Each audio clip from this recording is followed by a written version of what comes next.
उसको, उसे हम कहते हैं लेटेंट हीट। ठीक है, latent heat is of two types, latent heat दो तरीके की होती है। फर्स्ट नोट करेंगे, latent heat of fusion.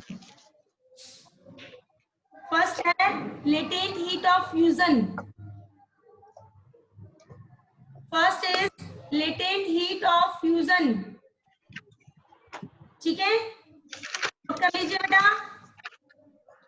Second is latent heat of vaporization. हाँ, वेपराइजेशन। फर्स्ट है latent heat of fusion and second is latent heat of vaporization. अब मैं आप लोगों को बता रही हूँ लेटेंट हीट ऑफ, फर्स्ट डालिए heading latent heat of fusion. Fusion word का मतलब मैं ऑलरेडी आपको बता चुकी हूँ, फ्यूजन मीन्स मेल्ट होना, मेल्टिंग। तो जब किसी सॉलिड को लिक्विड में कन्वर्ट करते हैं तो उसे हम हीट देते हैं, और वो हीट जब तक कि उसका पूरी की पूरा सब्सटेंस आपका मैटर में कन्वर्ट ना, उसमें लिक्विड में कन्वर्ट ना हो जाए, तब तक आप उसे हीट सप्लाई करते हो, वो उसकी लेटेंट हीट की फॉर्म में स्टोर हो जाती है। वो जैसे एग्जांपल मैं आपको दे रही हूँ, मान लीजिए ये एक सॉलिड है और इसको आपको लिक्विड में कन्वर्ट करना है। ऐसे होता है, सॉलिड के पार्टिकल बिल्कुल पास पास होते हैं और इसको आपको लिक्विड में कन्वर्ट करना है। जब तक कि एक एक पार्टिकल लिक्विड में कन्वर्ट नहीं हो जाएगा तब तक आपको उसे करनी पड़ेगी टेम्परेचर। हाँ, और टेम्परेचर इंक्रीज नहीं होगा, क्योंकि वो हीट जो है ना वो इस पार्टिकल्स को तोड़ने में लग जाती है।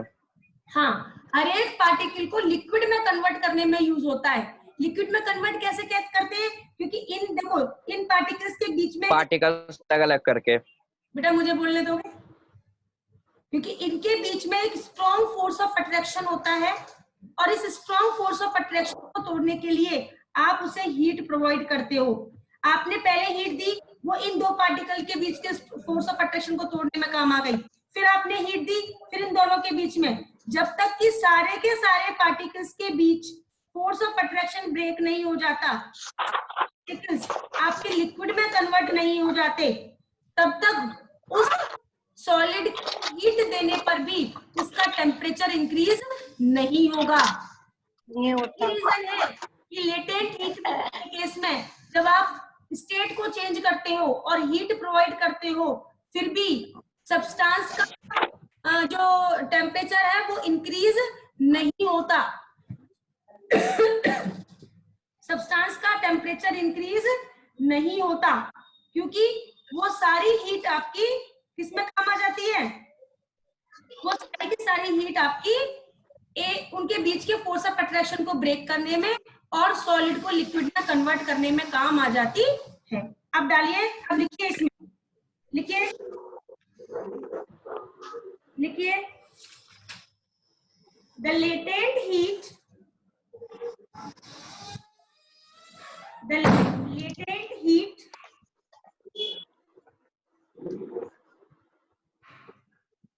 of fusion of a solid is the quantity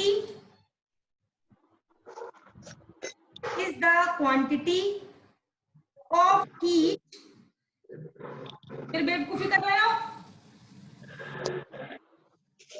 मैंने स्क्रीनशॉट ले लिया, प्रिंसिपल को भेजूंगी मैं। Quantity of heat in joules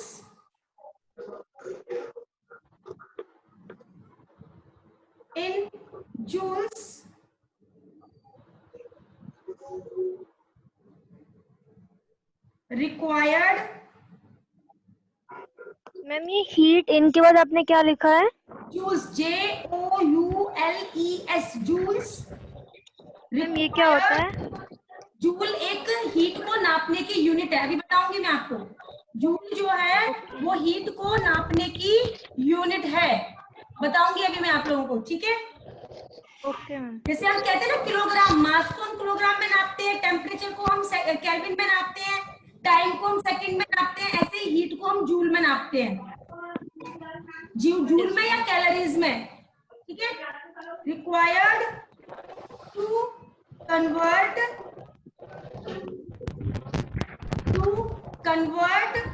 1 kilogram of solid,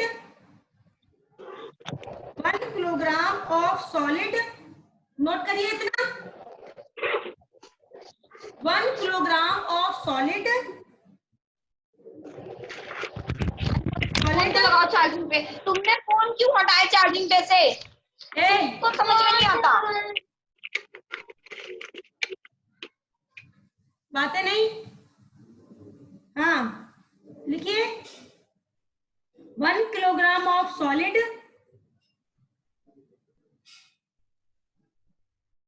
into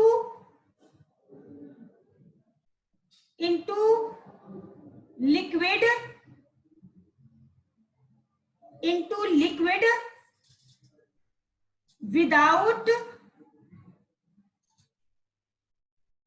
without change in temperature is in temperature. यानी कि जब आप 1 किलोग्राम सॉलिड को लिक्विड में कन्वर्ट करने के लिए जितनी हीट उस सॉलिड को देते हो, वो उस हीट को हम कहते हैं लेटेंट हीट ऑफ फ्यूजन। लेकिन इसमें क्या है कि आपका सॉलिड लिक्विड में तो कन्वर्ट हो जाएगा, लेकिन टेम्परेचर में कोई भी चेंज नहीं आएगा। आगे लिखेंगे, एग्जांपल लिखिए। The latent heat of fusion of ice is, note करेंगे इस वैल्यू को, is 3.34 into 10 raised to power 5 joules per kg। Note करिए, 3.34 into 10 raised to power 5 joules per kg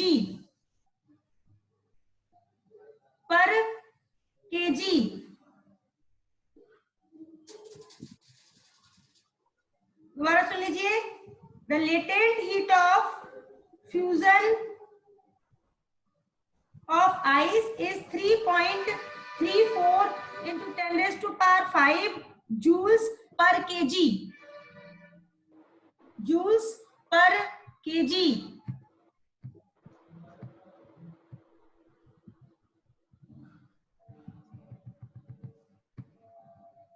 समझ में आ गई बात? आगे लिखेंगे, मिटा रही हूं मैं इसको, आगे लिखेंगे द नेक्स्ट लाइन में, the heat energy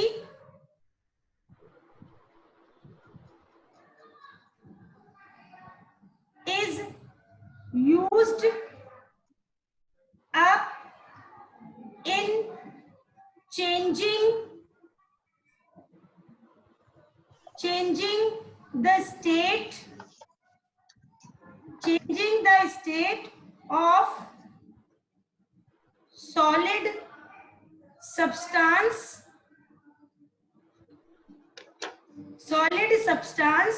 by, ma'am इसका ही है ना?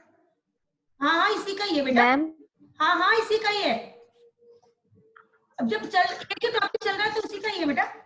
The heat energy is used in changing the state of solid substance by overcoming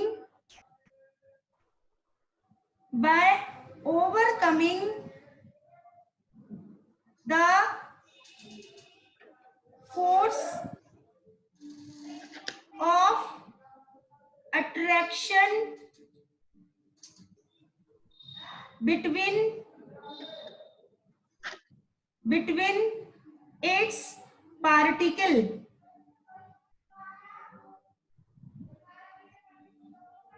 Between its particles.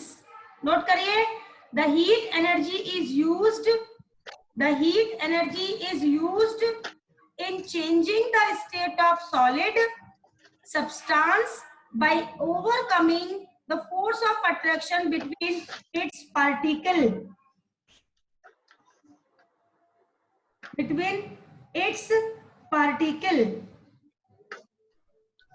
So the temperature will not rise till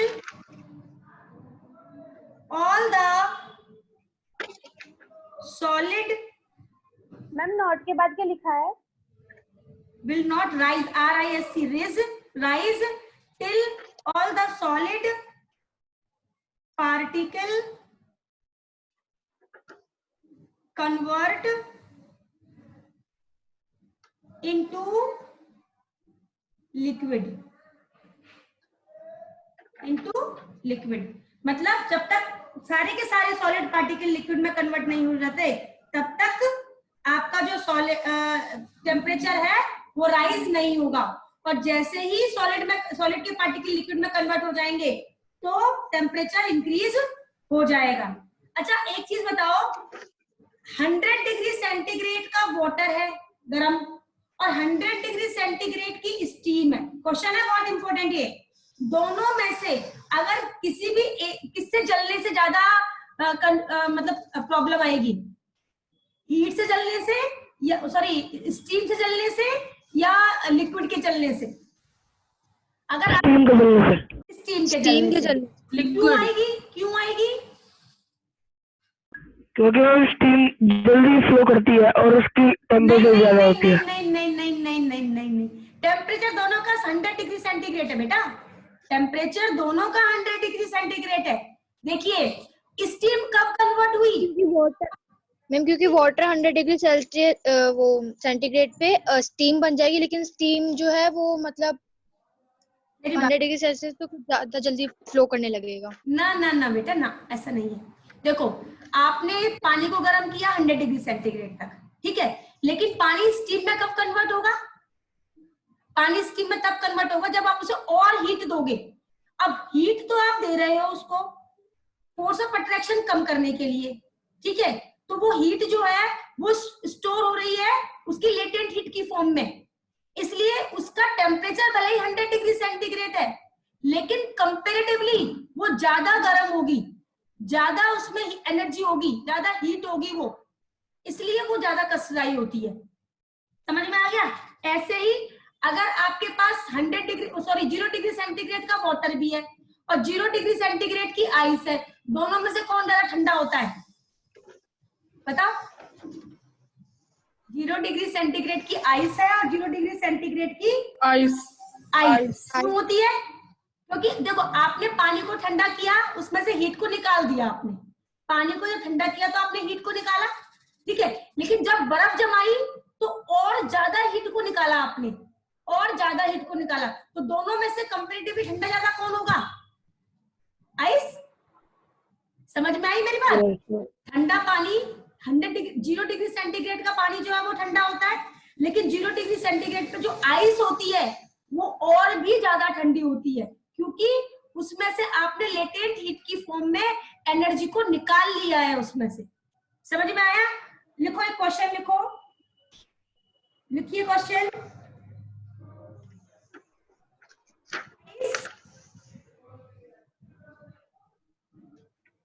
At 0 degree centigrade is more effective in cooling a substance then water at 0 degree centigrade. कि 0 degree centigrade पे जो ice होती है वो किसी भी चीज को ठंडा करने में ज्यादा हेल्पफुल होती है as compare to 0 degree centigrade पर जो आपके वाटर है उससे। क्यों, क्या रीजन है इसका? नोट करिए, नोट कर लिया क्वेश्चन? क्वेश्चन नोट कर लिया बेटा? Yes ma'am. Yes ma'am. चलिए यस मैम। लिखिए, आंसर लिखिए। Because for melting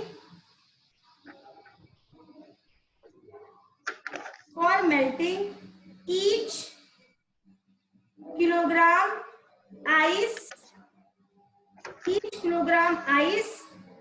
takes its latent heat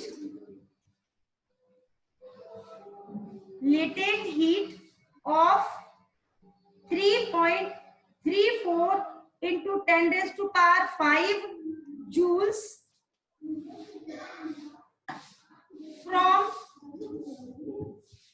the substance।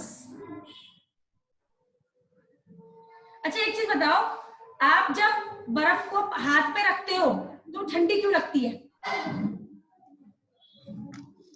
मैं बताऊं मैम? क्योंकि मैम उसका टेम्परेचर नॉर्मल बॉडी से इवेपोरेट बहुत करने के लिए low होता है। हमारे बॉडी से टेम्परेचर लेती है, इसकी वजह से ठंडी लगती है। क्या नाम है बेटा आपका? Shivam? Shivam, yes. Very good, very good, बिल्कुल सही कहा आपने। जब हम किसी ठंडी चीज को अपने हाथ पर रखते हैं तो वो इवेपोरेट होने के लिए हमारे हाथ से हीट लेती है। जब हमारे हाथ से हीट जाएगी तो हमें ठंडा फील होगा। अब ऐसे ही चाय का कप होता है, उसे हम हाथ में लेते हैं तो वो हमें गर्म लगता है। क्यों लगता है? क्योंकि चाय का कप गर्म है और हमारी बॉडी का टेम्परेचर कम है, तो हीट का फ्लो हमेशा क्या होगा? ज्यादा से कम की तरफ होता है हमेशा हीट का फ्लो। ध्यान रखना, हीट का फ्लो हमेशा ज्यादा से कम की तरफ होता है। ठीक है, तो कप से, गर्म कप से हीट हमारे हाथ में जाएगी तो वो हमें गर्म लगता है।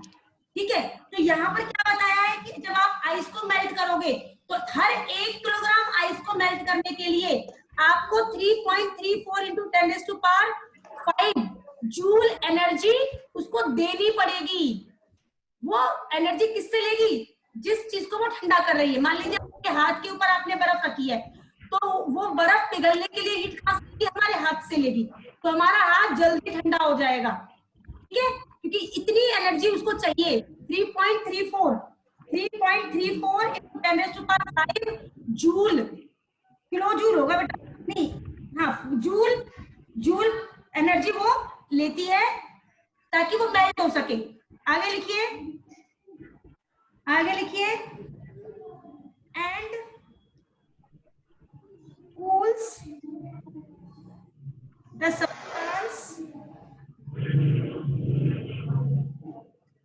more effectively।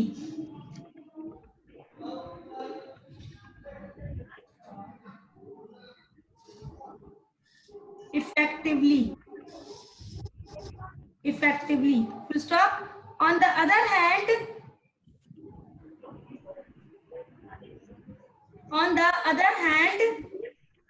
water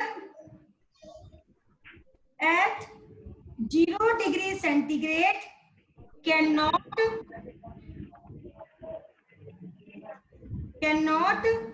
take any such latent heat from substance।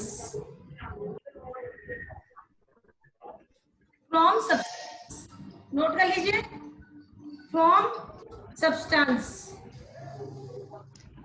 Note कर लीजिए, फ्रॉम सब्सटेंस। ठीक है, नोट कर लिया बेटा? अच्छा, फ्रीजिंग में क्या करते हैं हम? जैसे मेल्टिंग में तो आप हीट देते हो, फ्रीजिंग में क्या करते हैं? हीट लेते हैं। नेक्स्ट लाइन में नेक्स्ट पॉइंट लिखेंगे।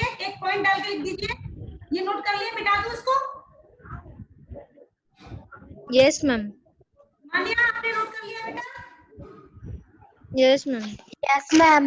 ओके लिखिए मैम। नेक्स्ट लाइन में मैम। लिखेंगे। हाँ मैम सेकंड पॉइंट इसका क्या था ऊपर जो लिखा था आपने? मेरा डिस्कनेक्ट हो गया था। बेटा अब मेरे पास इस वक्त नहीं है, मैं आपको दे दूंगी, मेरे पास अभी नहीं है, दे दूंगी, ठीक है? आगे लिखिए, ओके मैम। आगे लिखिए next point, when solid melt it absorb heat from liquid but when liquid freeze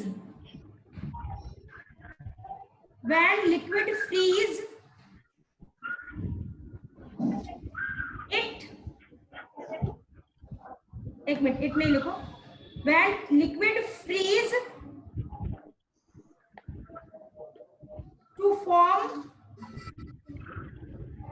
solid and equal amount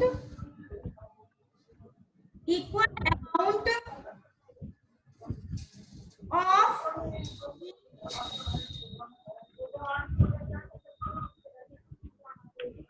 heat is given out. जैसे आप सॉलिड को जब मेल्ट करते हो, हीट प्रोवाइड करते हैं, उसको देते हो, लेकिन जब आप लिक्विड को फ्रीज करते हो तो उसमें से हीट निकाल लेते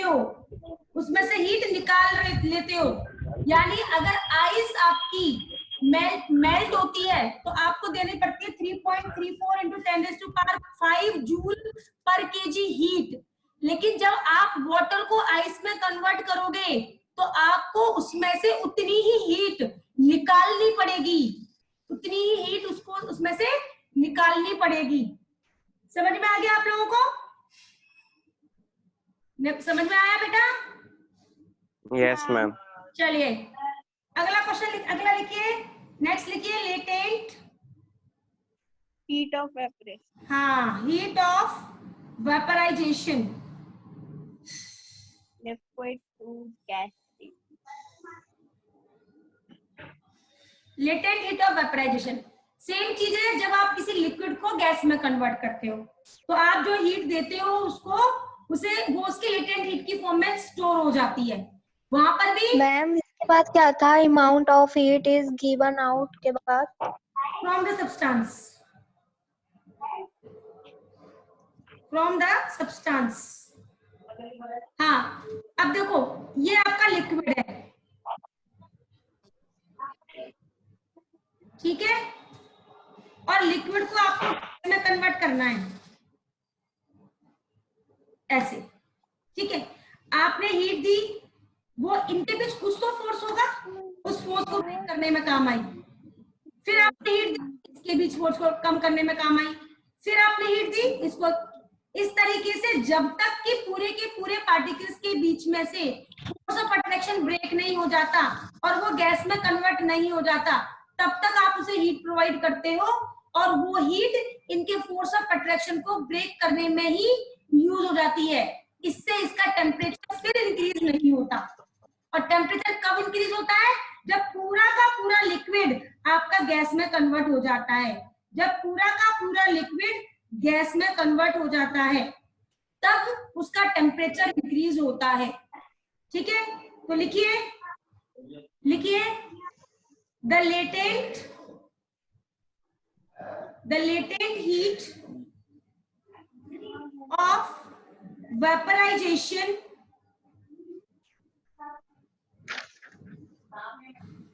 of, मैम ये सेकंड पॉइंट है बेटा ये लेटेंट हीट ऑफ वेपराइजेशन लिखवाया है, उसमें लिखा रही हूं मैं, लेटेंट हीट ऑफ वेपराइजेशन में लिखा रही हूं मैं बेटा। ये the latent heat of vaporization of liquid is the quantity of heat joules required to convert 1 kilogram of the liquid to vapor without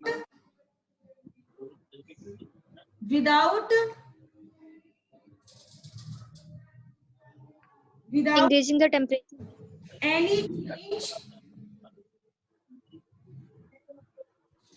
in temperature या विदाउट इंक्रीजिंग द टेम्परेचर, जो आपको ठीक लगे वो लिख लीजिए। नोट करो बेटा, हम कर लिया। नोट कर लिया सबने? मानिए स्क्रीनशॉट लो, तुम धीरे लिखती हो ना बेटा, मानिए स्क्रीनशॉट ले लो। मैम लिख लिया। ठीक है मैम एक सेकंड रुक जाओ। हाँ करो। मैम ऐड के बाद क्या लिखा है? क्या चीज? किसके बाद बेटा? फिर से पढ़ रही हूँ। The latent heat of vaporization of a liquid is the quantity of heat in joules required to convert 1 kilogram of liquid to vapour without any change in temperature. ठीक है, आगे लिखिए example. The latent heat of vaporation heat of vaporization of water बेटा ये amount याद रख लेना क्योंकि ये पेपर में पूछे जाते हैं। इज 22.5। बेटा प्रज्ञा बात नहीं करो। 22.5 into 10⁵ 22.5 into 10⁵ joules per kg, joules per kg, joules per kg, joules per kg। Note करिए। हम कर लिया नोट। हाँ आगे लिखेंगे द हीट, नेक्स्ट पॉइंट पे लिखेंगे पॉइंट बना के। The heat energy supplied to a boiling liquid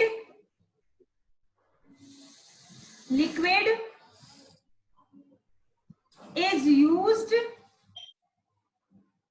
up in changing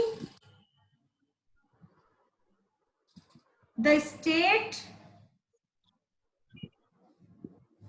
of liquid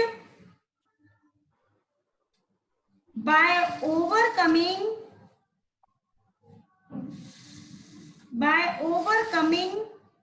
the force of attraction between particle। Same चीज कि जो एनर्जी आप दे रहे हो वो किस काम आ रही है? जो लिक्विड के पार्टिकल्स है उनके बीच जो फोर्स ऑफ अट्रैक्शन है उसको ब्रेक करने में। ठीक है, जैसा कि आपने सॉलिड वाले केस में किया था, सो हम यूज्ड के बाद क्या लिखा? used up in changing the state of liquid by overcoming the force of attraction between particles, force of attraction between particles,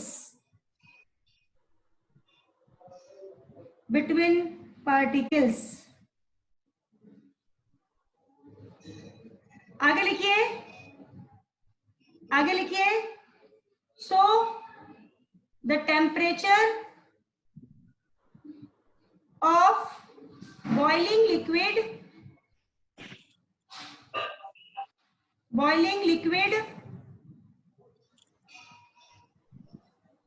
हार्दिक नाम आ रहा है तेरा नीचे लिखा हुआ, बॉइलिंग लिक्विड, स्क्रीनशॉट ले लिया है मैंने। Boiling liquid does not, ma'am मैंने नहीं किया है। Rise even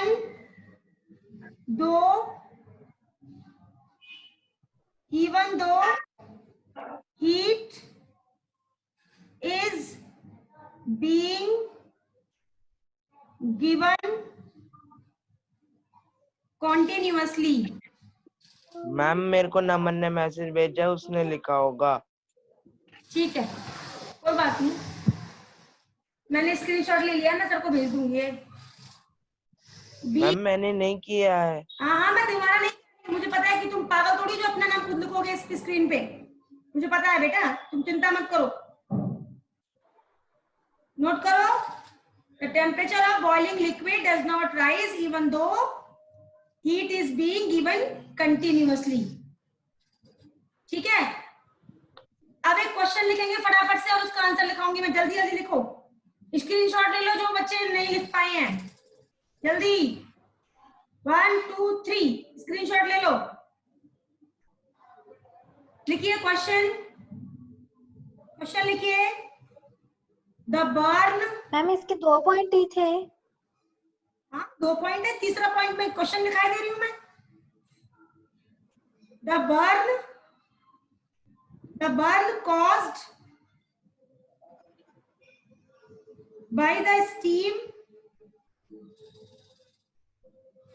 are much more severe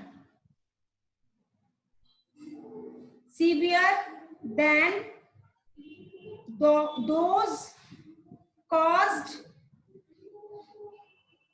by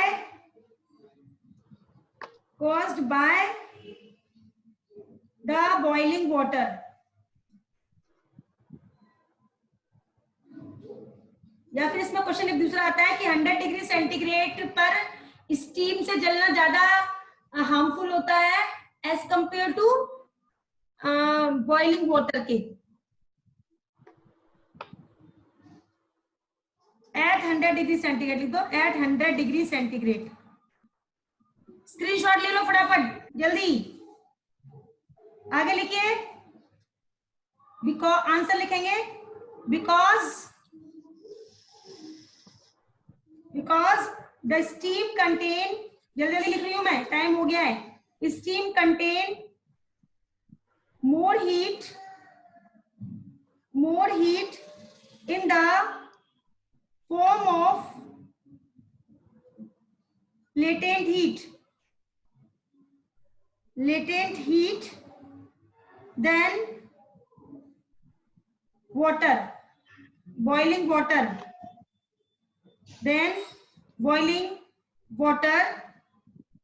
so when steam falls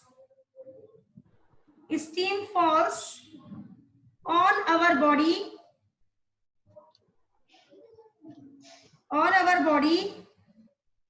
and screenshot लो फटाफट बेटा, टाइम हो गया है, स्क्रीनशॉट ले लो फिर कर लेना।